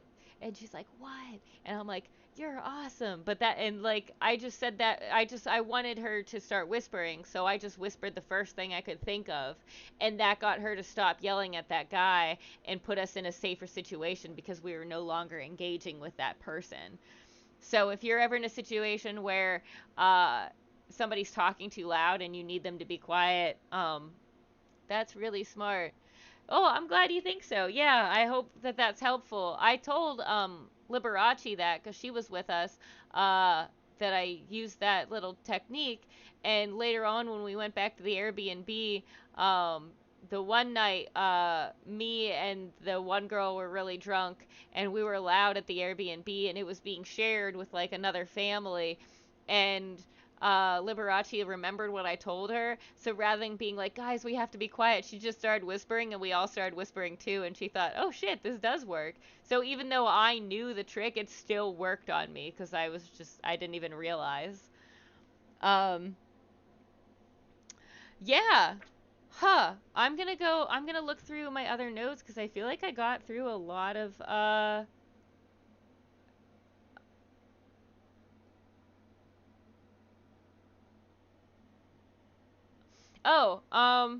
as far as like emergency kits go, uh, it's always good to like keep them. I know that this is less of a street smarts thing, but this is just more of a preparedness thing.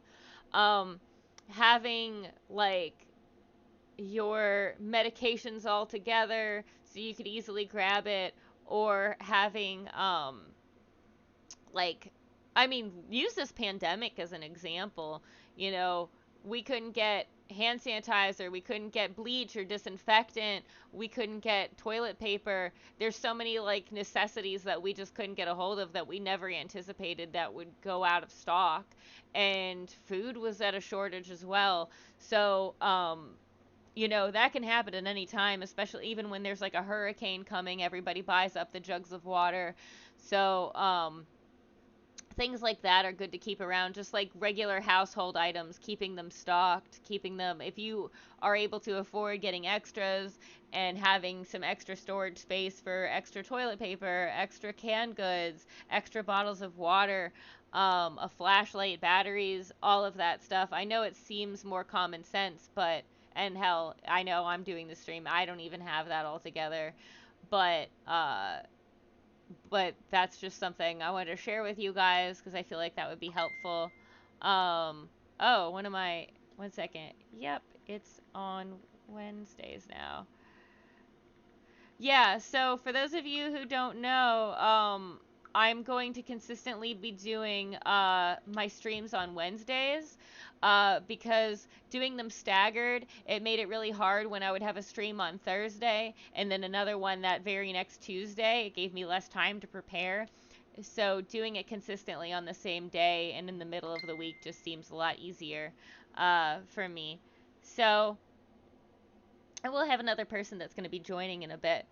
Um, but yeah, another thing that I've been doing, and this is where I got a lot of this information from, was I go on YouTube and I'll listen to it even while I'm driving and stuff too.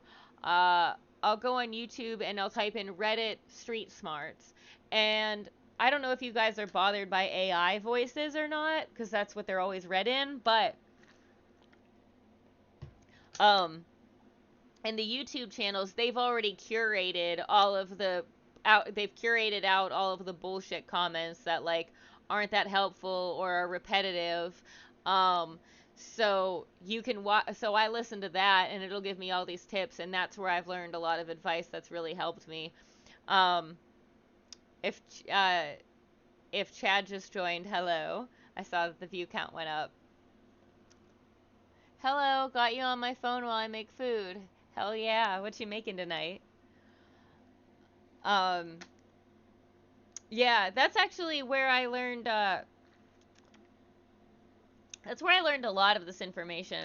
But the van one was a huge one, like knowing that people could pull up next to you and like open the door and grab you.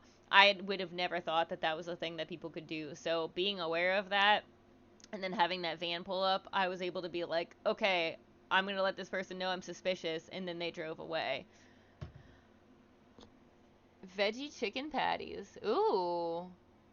It's been a while since I've had vegan food. I, like, kind of miss it, actually. I mean, I guess, like, regular stuff can be vegan, like rice and shit like that, but, meat alternatives.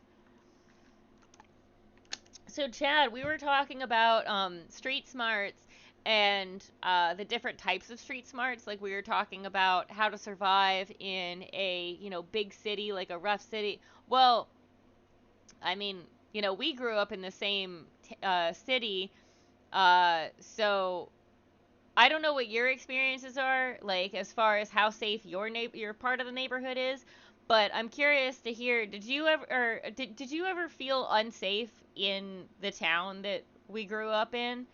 Um, I grew up in the West End, and it was like a very dangerous place. Like somebody broke into our neighbor's house, or well, they broke into their garage, grabbed the dude, tied him up, lit him on fire, and burned him to death.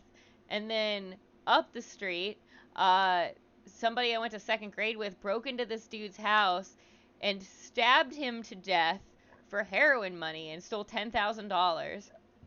Yeah, dude. Yeah, I lived in a fucked up neighborhood. And then my dad, who still lives in that area, said that oh yeah, there was a drug bust. They had a SWAT team and helicopters and flashbangs. And I was like, "Dad, you already told me this story." And he was like, "No, it happened again." Two fucking drug busts that involved helicopters and a SWAT team happened in my dad's fucking neighborhood where I grew up in like the span of a month. That's what you get for having 10,000 bucks. Beachhead Joe. That's a new name. Have you been here before? Where'd you grow up? I grew up I'm like debating on whether or not I should say like where I'm from. Well, I guess it doesn't. I grew up in basically it's a dying steel town in Pennsylvania. Um but yeah, never never been here. Oh, well, thanks for joining today. Michigan type, huh? Are you asking if I'm like in Michigan now or like you're from Michigan? Or you're flyover country people you flyover people country are hardcore. Oh, I've never been to Michigan, so I really don't know what it's like there, and I haven't really heard a whole lot about what it's like, so but yeah, Pennsylvania is definitely a flyover state, and the town that I was in is kind of just a small like little blip, like barely anything. Where are you from? Also, I'm curious since you're new, what brought you to the stream and how'd you find me? Those regions of the country that are a dying industry, etc., etc. Oh yeah, yeah. Well, I live in another dying steel town now, so uh, some things never change. But it is sketchier in those kinds of areas. Like you see a lot more crime and stuff like that. I don't know if you guys have ever heard of the broken window theory, where it's like they'll have a mailbox where there's graffiti and a broken window and trash everywhere, and then they'll have a mailbox where everything's all fixed up and nice, and the mailbox in the area where it's all trashed up gets stolen from more because people think, oh, if crime's already happening here, I can do more crimes. That's sort of a theory, but something to think about in those kind of neighborhoods. Found you randomly while walking on the beach and picking up a seashell. Oh, okay. Hmm. Rough day. Thought I'd try to make a friend. Ah, well, I'm glad you joined. Yeah. Since you've never been here before, this is sort of a lot. It's like a mental health stream, I call it, where people can come and sort of talk about stuff that they're going through and get help. And I'm not like a like healthcare, like I'm not like a psychologist or anything, but this is just sort of a nice community where everybody's like supportive. And I've had crisis training also, so I just wanted to make something that people could come to and get some help and blow off steam and like this is sort of like every stream has like a different topic, and this one is like reducing anxiety by being prepared for different situations. Do you really listen to Iron Maiden? I always thought they had the best posters and worst songs. Um, you know what? I'm a bit. I've listened to Iron Maiden before. I don't like listen to them heavily. I was really into Judas Priest for a while though. Like I listened to Ozzy, and I've been to like I've seen Dio and Black Sabbath, and like I've seen Iron Maiden in concert. I've seen Judas Priest. I listened to a lot more of that kind of music when I was younger, but I'm sort of getting back into it. I'm starting to learn Mr. Crowley on piano. I don't know how into Ozzy you are, but I've never seen. I don't know if I. Well, all those are good song makers, but Iron Maiden was always about the art imagery. Yeah, this I I think this shirt either glows in the dark or it glows in black light, but yeah, they have some cool fucking art. Um, it's cool to meet people who have.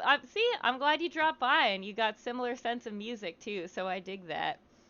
Um, yeah, yeah. We were talking about different street smarts tips. Also, if you're interested in seeing some of the stuff we've already talked about, if you go onto my page, I started like an archive. So if you missed anything before this, definitely check it out. They must be in their 70s now. Think about it. Oh yeah, dude, Motley Crue, fucking Mick Mars looks like he's dying. I mean, he has like a bunch of like health problems too, but like the years did not treat him well. Street Smarts, that's funny. What's funny about Street Smarts? I guess it sounds like a little corny.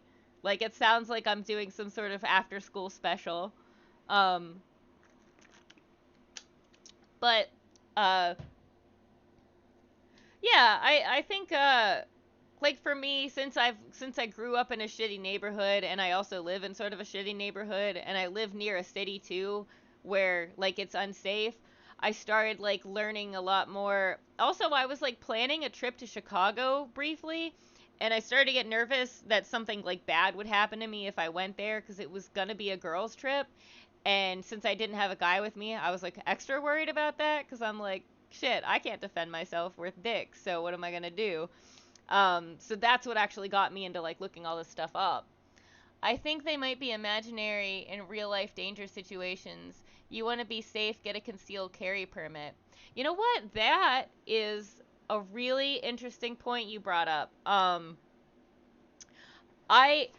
I meant to ask you guys like who carries a weapon, and also like whether it's a knife or a gun or whatever you guys carry, like have you had training in that? And do you feel like we talked about like the hot cold empathy gap in this stream before, where sometimes you don't know how you'll react in a situation until you're actually in it because you're like feeling different emotions. I'm curious if like you were actually in a dangerous situation and you had a gun, do you feel like you could actually go through with pulling the trigger if you needed to? Because otherwise, are we talking about how to outsmart or fool or use a Jedi mind trick on a criminal? Also, I love that emoji. I don't know what that is, but that's fucking amazing. Um, some of it's just like how to avoid being in certain situations. It's not like, oh, use this ninja move to if somebody hits you this way, go like this. It's not really that. It's like, oh, like if somebody asks you for money, just keep walking, or asks you what, like a big one is if somebody asks you for the time, that's like the number one thing somebody will ask you before they mug you. I actually had a situation where because I knew this, I got out of fucking almost getting kidnapped. I mean, I don't know what the fuck would have happened to me, but this guy did not have good intentions because he came up to me when I was in my car and he asked me like, do you have the time? And I said no. As he walked away, I watched him in my rearview mirror, And as I took the key out of the ignition, I watched him like whip his body around like he was about to dart at me as soon as I like got out of the car, and then I locked the car and I watched him turn back around and start walking. So it's sort of shit like that that I've been talking about, like as far as tips go. As far as weapons go, like as far as guns go, I think that's a really interesting point because like personally, I can't own a gun. I feel like I'm not I like just knowing myself, I'm not responsible enough for a gun. I can barely keep track of my like weed vape pen for fuck's sake. Like if I had a gun, I would just misplace it somewhere and then be fucked. Like somebody would murder somebody with my gun and I'd be like, "Ah, shit." I don't carry a weapon, kind of like not carrying my wallet. The thing would be a burden. What if my attacker got a hold of it? That is a brilliant point, actually. My weapon of choice that I carry is I have a taser, and it has a strap that goes around my wrist. So if somebody tries to rip it out of my hand, um, it'll then it will unplug, and then they can't use it on me. Same with a knife. Like never carry a knife because that's something that could so easily like that's a melee weapon. That isn't even like a gun where you could shoot it and then boom, like you could be any distance. Like if you get close enough to somebody with a knife, they can disarm it and you get stabbed with your own knife. The lake agrees. He doesn't carry a weapon. Beachhead Joe says, "Take a class. Learning a new skill. Learning a new skill is always good for you." Yeah, I've thought about taking like a martial arts class. Um, from what I've like read about street smarts, and like I don't have the same experiences as you because like you very well could have been in situations where like a gun saved your ass. Actually, I'm curious, has that happened to you where you had to draw your weapon like for protection? I mean, it would definitely make robbing a bank easier. Ha. Um, Yeah, in Pennsylvania, the laws are fucking stupid where if you have a medical weed card, you're not allowed to own a gun. And I've had a medical weed card too, so I think I'm like legally not allowed to own a gun now, which is really fucking stupid. And it just kind of like anybody that lives in a bad neighborhood or needs a gun to protect themselves is basically fucked, or you go to jail for having a small amount of pot. So, my state doesn't allow any kind of carry permit, so not an option here. Really? So like not even concealed carry, but like you even an open carry. So whenever you say about like carrying a gun, do you personally like have a gun and you just like keep it at home or something like to protect yourself like from home invaders? Even open carry is illegal now. Wow. Huh. I'm interested in like the correlation between that and gun violence because I feel like people still deserve a way to like protect themselves. Like not everybody has the privilege of living in an area where they can feel safe. Um, but I feel like there should just be more training in how to be responsible with it and how to be safe with it than just being like, "Hey, you don't get to protect yourself at all." No comment, but I will say I don't live in a place that even allows home protection, in my opinion.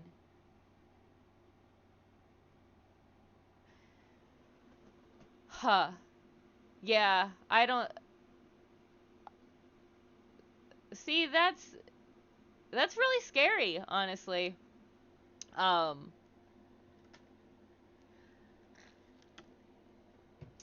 that reminds me of like another tip that I read where it was like a thread where like people who used to be burglars posted like tips of like here's how to avoid being burgled because I used to be a burglar, blah blah blah. And they said like an open door is like an invitation. They'll just open a door and if it opens, they'll just go in. Um and I thought like, wow, that's freaky because you would think like a door closed would be enough of a deterrent. Like obviously you'd want to lock your door, but people just come up and don't give a fuck. In Texas, someone is breaking into your place. It's weapons free, but here they nitpick the situation and try to go after the homeowner. Oh, that's really surprising. I would have assumed that in Texas you could like Texas seems like one of those places where you could have a gun.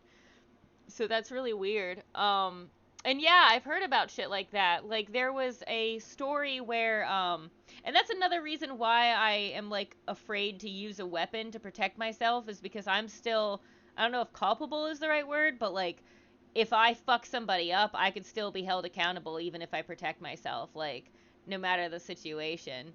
Um I mean, like you said, they go after like homeowners even too.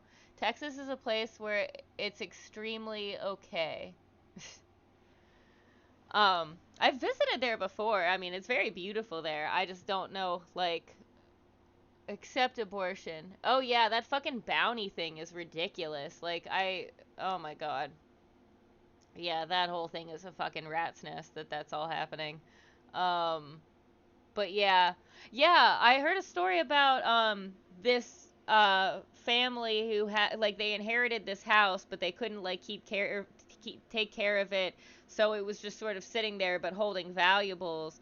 And people got word that it was a house that you could break into, so they set up these like saw like booby traps or some shit, and somebody got their leg shot and fucked up, and those people actually were like suing the homeowners because they got their leg fucked up for breaking and entering. Or like, you know, you go up the stairs after breaking into a house and the floorboard breaks in and you hurt your leg. Well, okay, you didn't fix your floorboards, now I'm going to sue you. It's really fucked up. So is that what it's like there? Cuz I don't know the laws specifically for my state, but that's just my understanding. They were so close to being the pinnacle of American freedom, then boom, they blew it. I don't know a whole lot about Texas's laws. I know that like they have like easier like property taxes or something cuz my boyfriend's family moved out there for that kind of stuff cuz it was like easier to own land and shit like that. So I really don't know a whole lot about it, but uh yeah, all the stuff happening, like all of that just sounds really fucked up. Um, both the like all of that banning stuff. It's just like I don't know. And I really didn't expect like the gun thing from Texas. Like I said, that's really surprising to me. Um, I drive Uber, and a lot of people say like, "Oh, you should carry pepper spray. You should carry mace with you." And it's like, well, no, I'm not going to use an aerosol weapon in my closed vehicle car where I'm going to spray it and it's going to backfire on me. You know. Wait, what's the gun thing from Texas? I what you said before about, oh, I was under the impression that you lived in Texas, so whenever you said that there's no open carry uh or like concealed carry or anything, I thought you meant that you lived in Texas.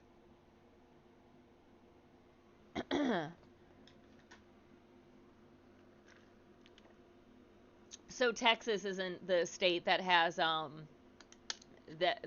ban on any kind of carry. You shouldn't do Uber, it's so dangerous. I tried it years ago. DoorDash or Uber Eats is probably safer. See, it's interesting because I get told that a lot, and people ask me a lot like, do you feel safe and things like that. And I know that it's not necessarily like the safest profession. Um and I do have a lot of people that worry about me, especially being like a small female. Um I really like the job for like the freedoms it gives me as far as like the flexibility, getting to be my own boss, choosing my hours, um, things like that. And I know what you're saying like about DoorDash is safer. You'll always feel safe until the day you don't. Those other ones are just as flexible.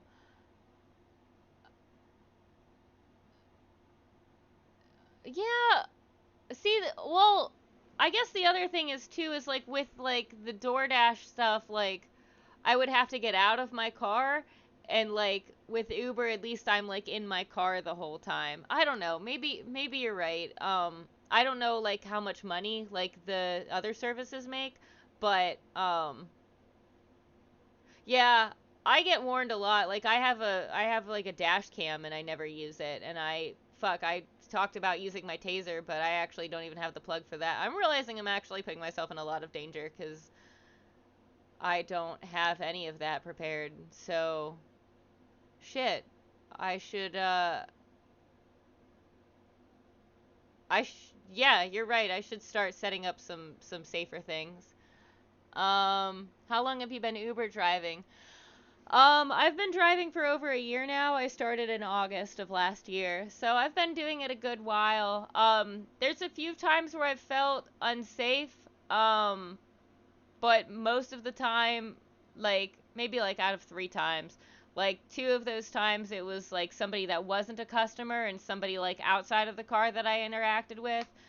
During the pandemic I didn't feel very safe, but now like that I'm vaccinated and shit, like I feel safer with that. But as far as like somebody attacking me or something, I feel safer as a driver than I would a passenger. Because, like, with a passenger, it's like they could just kidnap you and take you anywhere. But, like, as a driver, I'm more in control of the situation. But, yeah, I should take your advice and at least do something to make what I'm doing safer if I'm going to stick with it.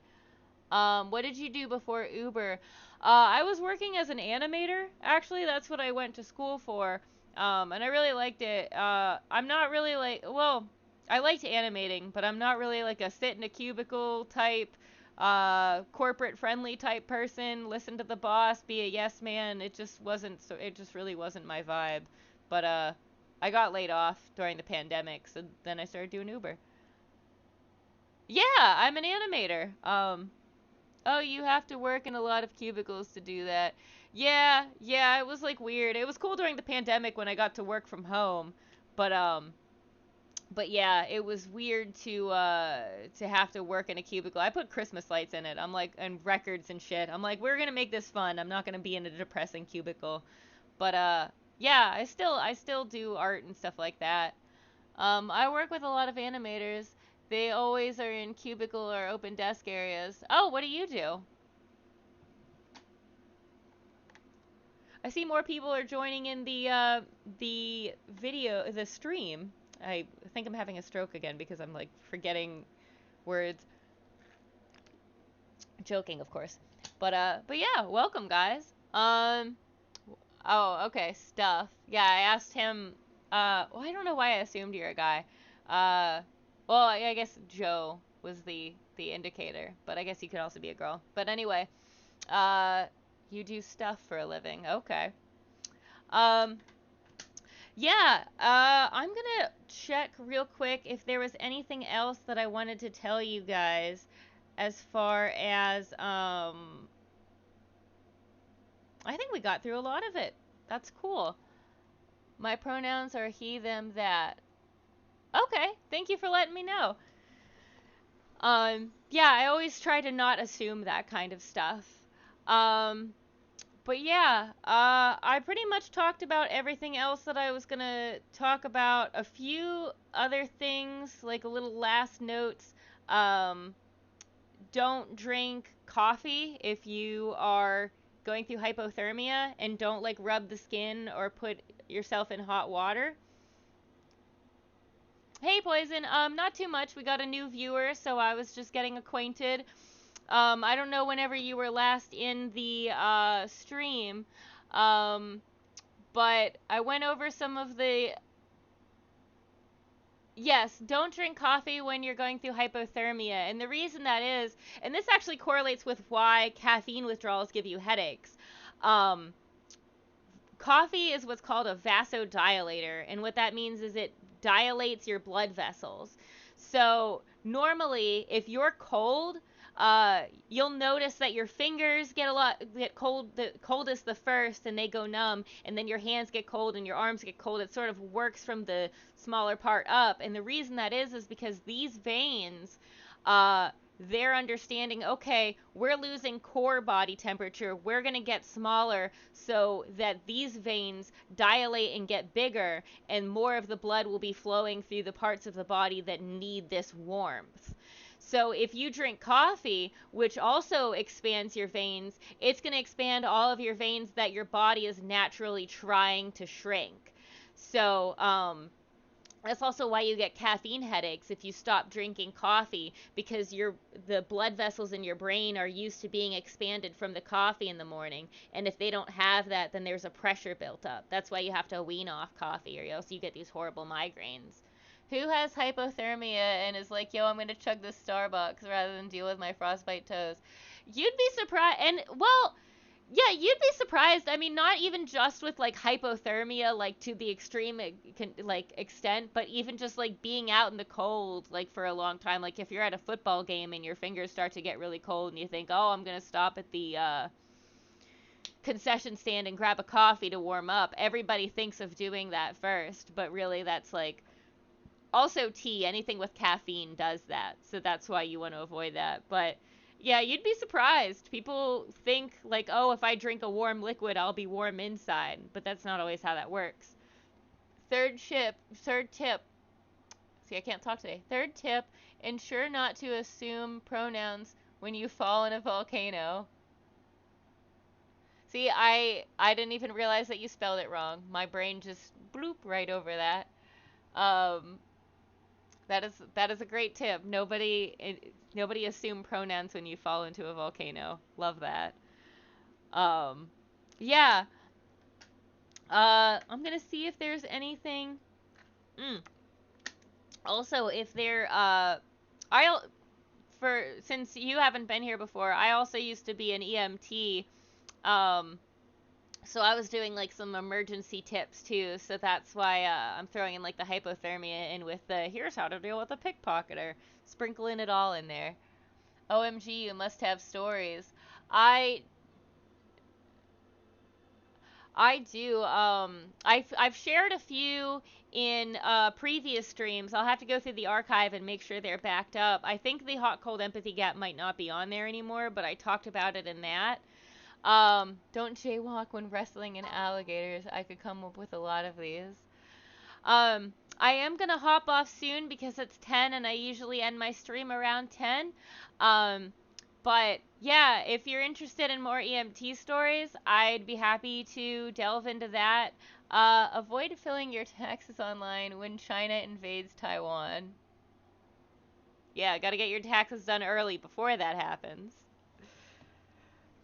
I'm really glad that you came and checked out my channel. I really appreciate like all you guys. I really appreciate the support and you guys coming to check it out. Um, and before we tune out, I'm curious, what part of this did you find the most helpful? And is there anything that you like the most that you'd like to hear more of next time? Or are there any topics that you'd like me to go over? Um, I'm really interested to hear if there's anything that you'd like me to talk about next time. And for those of you who don't know my new stream schedule, from now on, I will be streaming every Wednesday from 8 p.m. to 10 p.m. Eastern Standard Time. Yes, yes. Your cheery disposition, I would say. Oh, I'm so glad. Aw, thank you. That's such a nice compliment. I'm really glad. I'm really glad that you get good vibes from being in this stream. Good luck out there in life. I appreciate it. Hey, you too. And I hope to see you in the stream again. It was good chatting. I think the info about negging was topical. Yeah, I'm glad that you liked that. I will look more into um like pickup artist tricks, like stuff that like men use to manipulate women, or even not even just, I shouldn't even just stereotype men, but like those sort of manipulation tactics so as to avoid them. So we'll be using these powers for good, not evil, to prevent this kind of shit from happening or spread awareness. OMG, dang, I missed the perfect stream for me. Well, actually, I was talking about next time we can go over that. So if you know a lot about that stuff, hit me up, cause I wish I didn't have to stream. Oh, okay, cool. Hell yeah. Also the heart attack stuff. Good. I'm really glad that you found that helpful.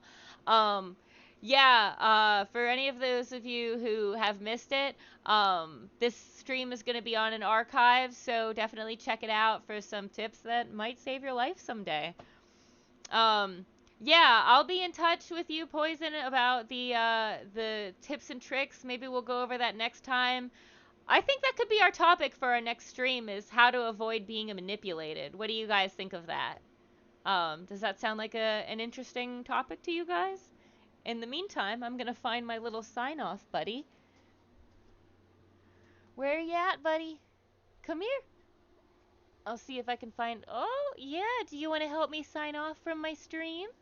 Do you want to say goodbye to everybody?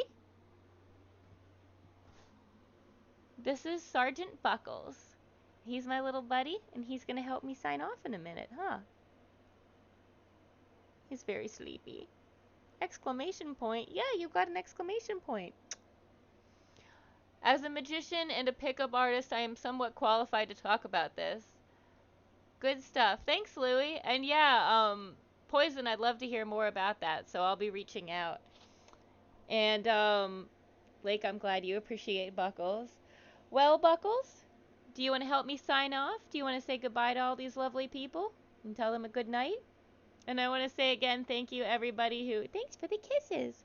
Thank you everybody who came to support me tonight, and thanks for being a part of this great community and uh, just cultivating a good space and being kind to one another. Oh, I had my volume up really loud, so whenever that notification came up, it like startled me for a minute. But thank you so much for the follow. I really appreciate it. Good night, Buckles. You old scoundrel. You want to say goodnight, Sergeant Buckles? He's giving me kisses. Good night. Tiny kisses. Alright, I'm going to set you down. Bye, guys. See you next Wednesday at 8 p.m. Eastern Standard Time. If you missed any of this, check it out in the archive, and I will see you then. Thank you for streaming. Thank you guys for coming. I appreciate you guys. Alright. Mwah. See ya.